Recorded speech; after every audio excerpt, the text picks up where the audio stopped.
Hi everyone, I am Brittany, the Cosmic Lunar Soul. Welcome to my channel. If you're new, welcome back to all my subscribers. Today I have another double flip through for you guys. So these decks are from Running Press and they are both by Nikki Vandekar and illustrated by Yuta Krogman. So we're going to start off with the tarot deck, and then follow off with the oracle, and then we're going to pull some cards to see how they work together at the very end. So let's go ahead and get started. Here is the tarot deck. This is the Junior Tarot Readers deck and guidebook. It's a 78 card for budding mystics. This was sent to me by Running Press. This is part of their Running Press Kids line. So if you saw my video about the different books, it's in the same line of publishing or line that they offer in their publishing. So this retails for $18.99 US and $23.99 Canadian. And this features the classic magnetic side tab box by Running Press. It's actually a nice thick box. Like, this feels thicker than normal too. I really like this. So opening it up, it follows more closely to the newer style that they have been doing. You probably saw this if you saw my golden mantras flip through. I really like this style a little better. Their minis are similar in the sense that this guidebook is slid in this little sleeve, but their decks have a plastic enclosure that you open this way. But I like this a lot easier because it just slides right out. And here are the cards wrapped in plastic. So I'm going to set them off to the side. The box, the inside's pretty simple, no like crazy designs or anything. We do have a little bit of design and patterning on the sleeve for the deck, but otherwise pretty nice.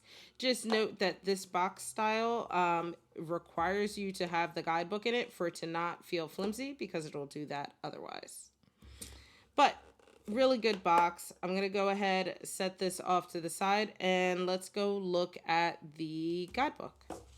This guidebook is fully colored and illustrated throughout, which is perfect if you have, if you do intend to use this for little kids. The pages have this nice like sheen to them. There's like this little bit of gloss. If you're a book sniffer, it's those good pages. It smells really good. So, opening it up, it starts off with the introduction and then goes into sample spreads. So it kind of has the standard 3-card spread, but what I wish they had done is, just for the sake of clarity, just list the different kinds of 3-card spreads that you can pull. Instead, it's more of a paragraph that says like, oh, you can do a variety of things with the 3-card spread. We have the 5-card cross. And then I like that this gives power to the reader to make your own. So it says, sometimes the best spread is the one you designed yourself. If you have a specific set of questions, you can draw a card for each one. And then gives a list of different questions you can ask. So something to note, there is no table of contents here. So it kind of just gets started in the book. I tend to like table of contents just for sake of ease, but you can kind of almost see, let me see if you can see that. Maybe not. You can kind of almost see where the divisions are because of the header pages, and you can flip through pretty easily that way without needing a table of contents. So I'll let it slide. So here we start with the major arcana. Just information about the different arcana, I guess, actually. It's information about the majors, information about the minors, and then information about the suits within the minors. And then we get into the actual cards. So the card page for the majors is set up where we have a little snippet of the image from the card. We have the number, the name of the card, and then some major keywords: the elemental association, the ruler, and then it goes into a little bit of a description about the meaning of the card. So it also gives you hints or tips on how you can interpret the card. So it says for the Fool, it can say a past version of yourself or a need to go out and play and have fun. And then at the very bottom, it goes into the reverse of the card. So that is how all of the majors are set up. Let's skip up to the cups. So here's the header for the cups. And we get one page for each of the minors as well. I like that. So again, it's set up in the same exact way. We have a snippet of the picture, the name of the card, the major keywords, the elemental association, the rulers, and then a description here, and just a short bullets of interpretation and the reversed. So I actually love when decks devote one page for even the minors. Um, it's nice because you get the same amount of information, and yeah, the majors are the ones that are, the major influence in our lives, but the minors are important too, and I like that they devote just as much information to them.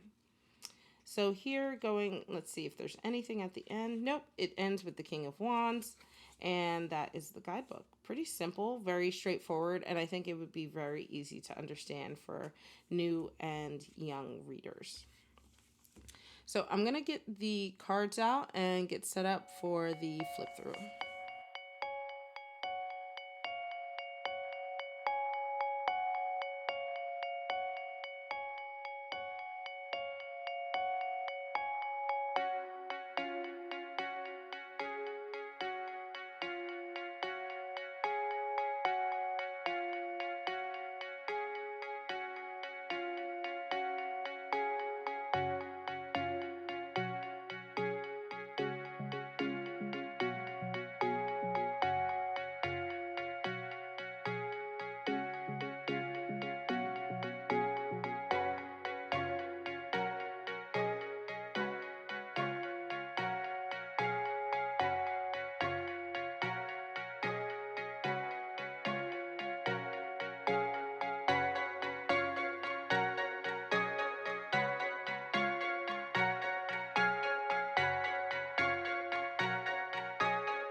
So that was the flip through.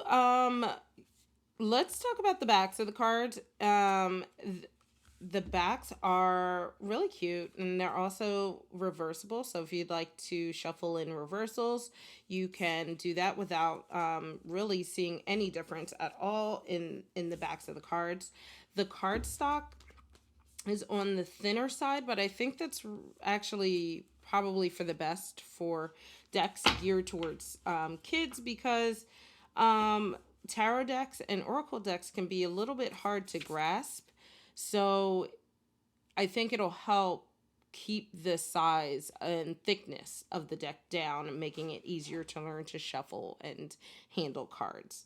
So shuffling, you can see that the deck is a little chunky to start off with, but it's one of those things that you just kind of have to break it in. It's that kind of cardstock.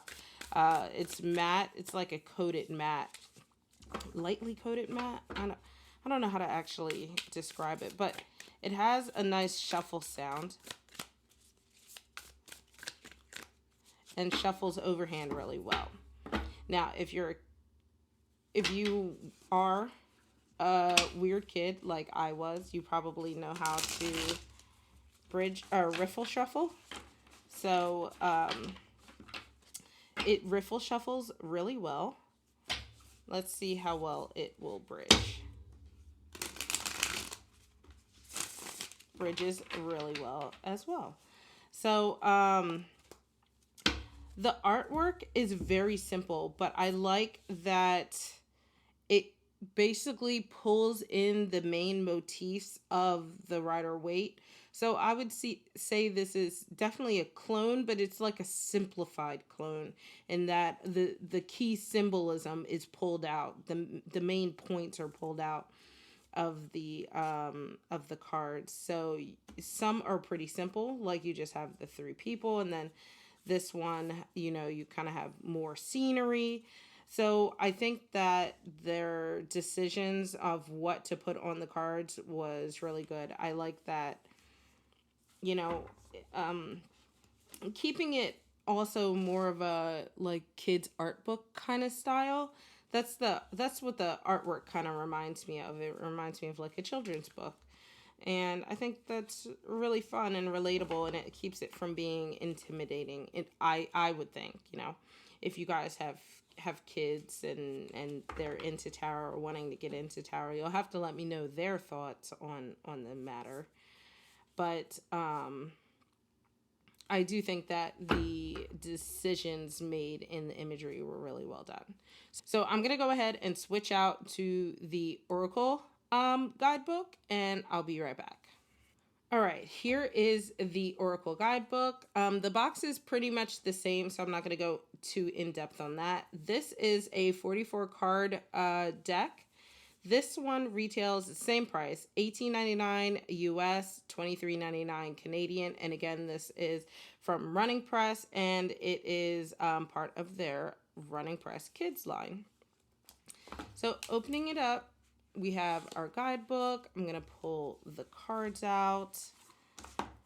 I like, though, that just keep in mind this is the Astrologer's Oracle, so everything is space themed, and it's just so cute. I love that. So here we have the guidebook. Let's crack her open. Same as the tarot deck. It has the same nice coated paper. Smells amazing. No table of contents, it seems. Yeah. So no table of contents, but it starts with the introduction just like before. This, though, includes how to do a reading, which is curious that the other one didn't. So, but it's very short, just one page. I tend not to, I don't know. It's so weird. Say hello to your deck and let the cards sense your energy. Okay. They're cards. Okay. So this goes into the astrological signs because it says knowing your sign can help you figure out how to deal with a particular situation. But having a better view of each sign, exploring those of your family and friends from different angles, will give you a clear picture of all the things that influence your personality. So we go into the different astrological signs. Let's see, I'm going to find Taurus. Here we go. So Taurus is listed from April 20th to May 20th. Element Earth. Traits are never gives up, protective, and loyal. I like that they didn't throw in stubborn in there. I feel like everything always says that we're stubborn. Yeah, well, can't help that we're always right.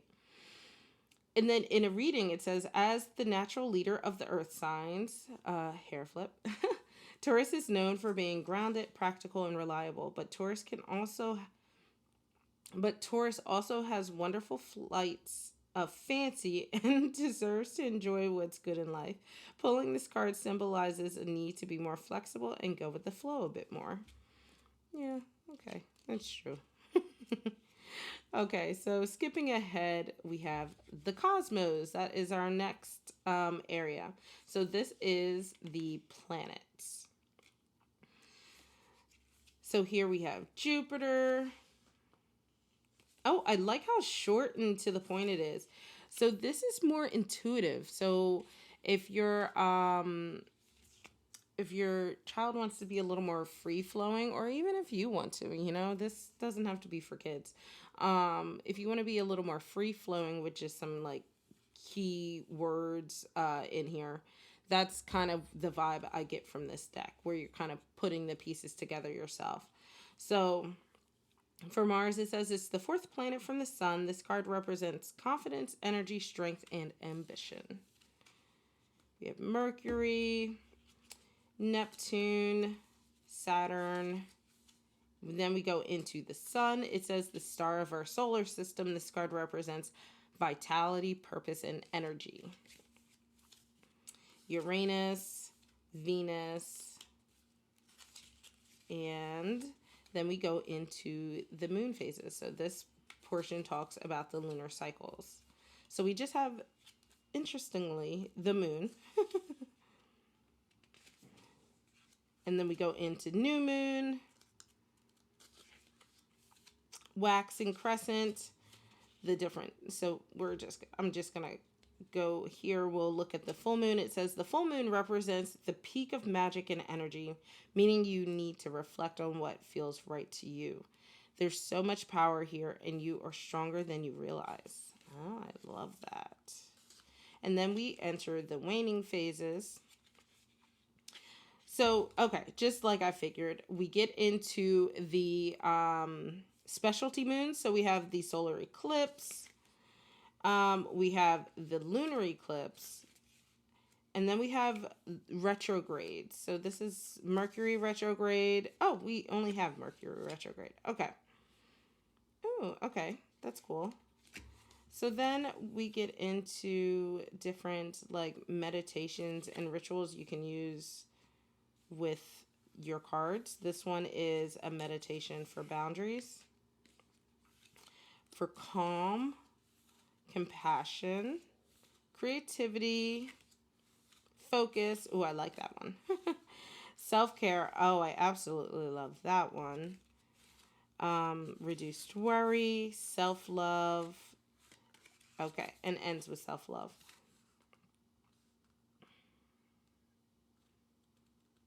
They're very simple too. So it says this ritual can be done either by standing outside in full moonlight or standing by a window so that the light of the moon falls upon you. And then you basically just close your eyes and you connect with yourself and you feel the energy of the moon around you. So this is something that's very easy. It doesn't require a lot of any ingredients at all. It just requires oneself and I guess maybe the moon. So I'm going to get set up for the flip through and I'll be right back.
So I will say the cards are interesting in the sense that I didn't realize the meditation cards were actually cards. I thought they were just sections of the book to use along with the cards. So that kind of threw me threw me off for a second. But talking about the backs, we have the zodiac constellations along with the words to go with them. Um and the card stock is the same as the junior tarot's card stock. So it shuffles the same.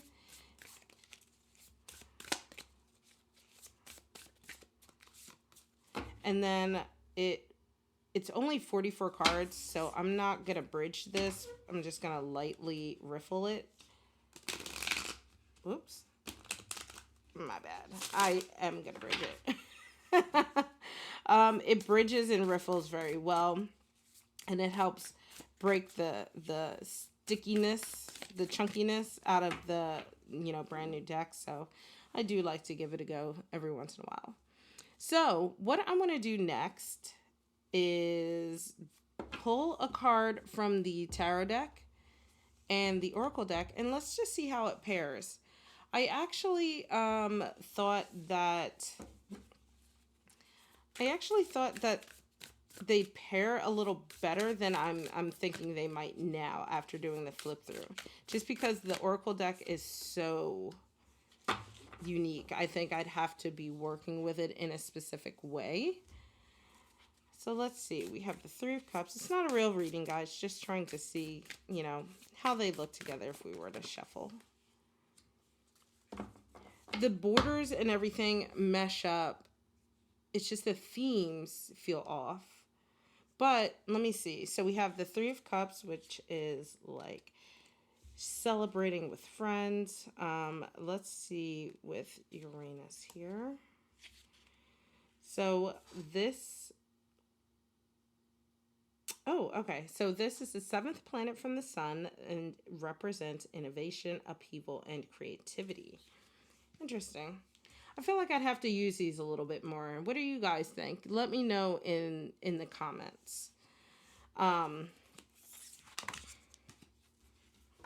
They're definitely very different when you look at them this way. But when you look at them this way, you see the common borders and stuff like that. So I'm on the fence. All right, guys, this was my double flip through. Let me know what you guys thought of these decks. If you have kids, would you introduce them to the tarot and oracle? Or would you use them yourselves? Comment below and let me know. If you enjoyed this flip through, give me a like, hit that subscribe button and that notification bell so you don't miss out on any future videos. And I will see you next time. Bye, guys.